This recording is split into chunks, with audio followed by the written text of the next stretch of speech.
SDM ya, untuk betul-betul kembali ya bukan memeriksa, mengecek ya, mengevaluasi keseluruhannya.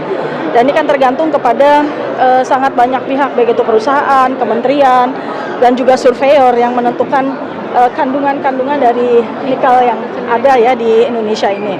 Saya berpikir bahwa ini ada kesungguhan dari seluruh pihak, baik itu pemerintah, kemudian juga pengusaha gitu ya, karena tentu kita tidak hanya sekedar mencari keuntungan, tetapi kita harus lebih jauh lagi berbicara tentang ketahanan energi kita ke depan, ya.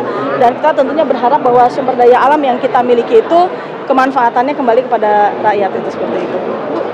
Untuk apa? Untuk yang cadangan nikel yang 7 tahun itu sendiri ini dikaitkan dengan ekspor masih ini nggak sih? Masih sedikit cadangannya. Ya, hitungan cadangan untuk sekian tahun itu harus dievaluasi.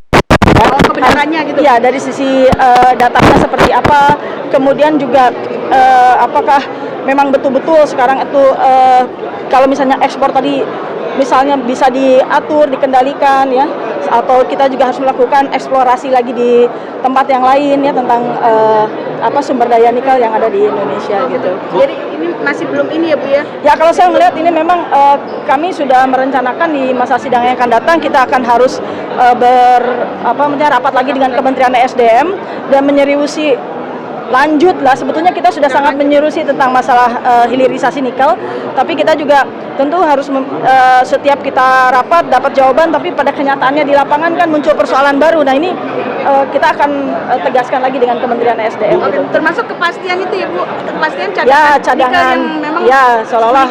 Iya seperti Bu, Faisal Basri bilang katanya hilirisasi nikel itu lebih menguntungkan Cina, termasuk TKA-nya itu lebih banyak menang untuk Cina. Itu gimana tanggapannya Bu? Ya, pertama memang dari sisi TKA kami juga menyaksikan ya sangat banyak TKA ya tenaga kerja asing lah ya gitu ya. Dan perusahaannya betul banyak sekali perusahaan yang berasal dari Cina. Kami pernah rapat dengan sejumlah pengusaha juga, mungkin kalau dikata hampir setengahnya nggak bisa bahasa Indonesia gitu ya. Nah ini menunjukkan juga keberpihakan kita tuh kemana gitu. Boleh tentu orang usaha ingin untung gitu ya, tapi kan ada di sini yang kita berbicara tentang ketahanan sumber daya alam kita juga. Jadi bukan main dikeruk dibawa ke luar gitu ya. Nah karenanya saya sebetulnya kita mendorong dan mendesak pemerintah sungguh-sungguh di dalam penjagaannya gitu ya, penegakan hukumnya juga gitu, dan termasuk pengawasan ketika memang berbicara hilirisasi, lalu program untuk hilirisasinya banyak tersendat, sementara ekspor ini keluar lebih menguntungkan buat pengusaha gitu kan, mungkin orang akhirnya larinya ke ekspor tadi gitu, padahal harusnya pemerintah memiliki positioning yang sangat kuat untuk bisa meregulasi semua itu gitu, mengatur gitu, menahan tidak kalau memang sudah punya niat sungguh-sungguh hilirisasi ya jaga hilirisasinya dengan seluruhnya gitu ya, maksudnya dari awal sampai ke ujungnya dikondisikan memang betul kita bisa menjalankan hilirisasi tersebut gitu. Artinya pengawasan ekspor bahan mentah itu juga yang harus diperketat ya. Betul.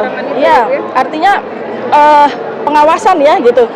Ya contoh sederhana ya, kami sangat prihatin ketika belakangan ini justru sejumlah pejabat Kementerian SDM terlibat kasus-kasus terkait dengan pertambangan.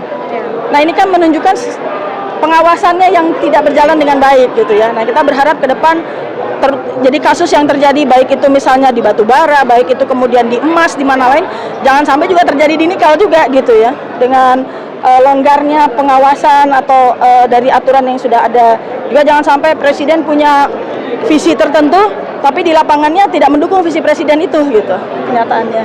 Baik Ibu, terima kasih. Terima kasih Bu ya. PKS Pembela Rakyat.